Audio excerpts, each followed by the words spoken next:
and we turn to James Buchal, who's running for Oregon Attorney General. James, good to have you back on the program. What's the latest? It's good to be back. Well, I spent the day yesterday in court trying to persuade Judge Yu that the law that requires blank ballots to be destroyed immediately after 8 p.m. on election night was clear enough to be enforced against the Multnomah County of elections. And how'd that work out? We'll know Friday, she says. Friday.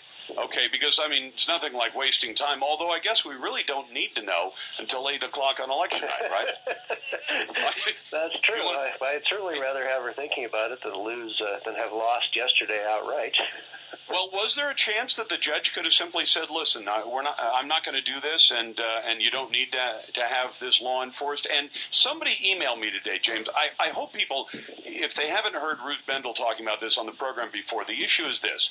There is a state law that says in no uncertain terms, on election night at 8 p.m., all extra ballots, I think they use some technical language for that, all extra ballots are to be destroyed.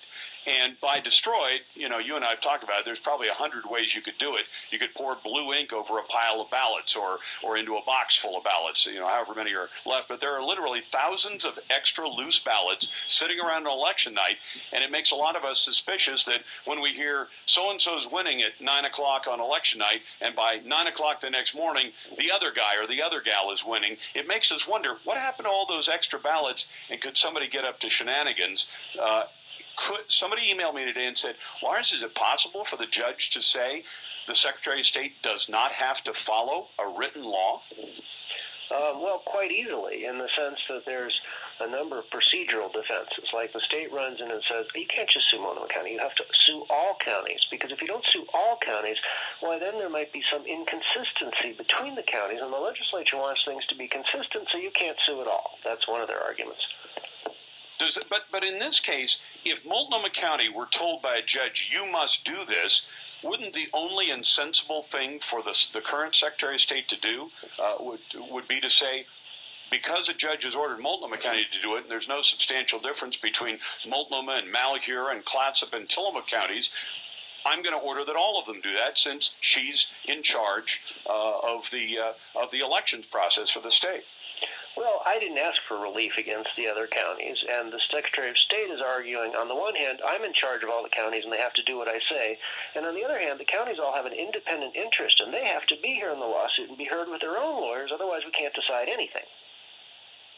I don't understand how. Welcome to my world. Well, and not only that, but James, can you imagine?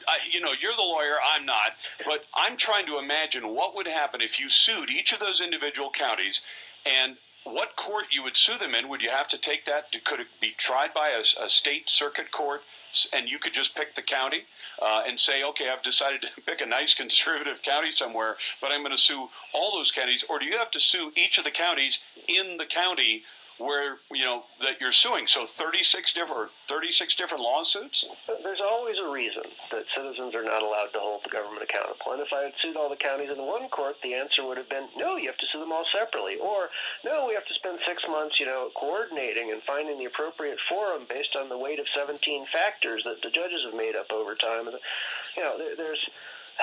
Yesterday I read to the court a wonderful excerpt from Judge Peterson, who said basically that if you wanted to design a system to avoid all accountability of government, it would be Oregon's system for judicial review of the government, because there's always 1,000 excuses for avoiding the merits. Look, on one hand, James, you can appreciate that there probably are reasons that you don't want to let citizens just take the government in any of its operations and jam up the works, right? I used to believe that, but I don't believe that anymore at all. Okay. I think anybody should be, because the answer is, if it's frivolous, sanction them, okay? But once you create this arbitrary doctrine that, you don't really have enough of an interest in this. Yes, they're trying to shut down your business, but you don't have standing because of gibber. Then some vast amount of resources is spent in fighting about whether you have the right to challenge the government at all. Well, but you understand that my concern, too, is this. You get everybody to the table and all agree that we're going to start cutting trees reasonably in Northwest Forest. The governor's there, most of the major environmental groups there, industry is there, and everybody walks out of the room, and then somebody off in left field says, hey, we don't like you cutting trees anyway, and we aren't signatories to the deal, so we're going to go to court and jam you up again. And we've watched that bankrupt the state of Oregon and individual 18 timber-dependent counties for decades. And that's maybe the worst-case scenario where you can point to something and say the ability to use the courts to stop lawful, legal activity that all the proper authorities and the interest groups have signed off on because one person or one group says, I don't want it to happen. And that's why I don't necessarily want to say, well, everything can be jammed up by that. But you get my point. On the other hand, on stuff that just the government is doing by just saying we're just not going to follow the law, I don't want that happening, and I would like to see the citizenry jam them up every time they try that. Well, Lars, the problem with your supposition there is that you said that they were doing this perfectly lawful timber cut, and these people wouldn't be able to screw these things up at all if we didn't have the legislators writing laws that made it such that you could never be sure whether something was perfectly lawful or not. In other words, the problem is with the substantive laws, not with the rules about whether people can sue or not, because all that happens then is the politically favored groups, they'll have standing, like the environmentalists.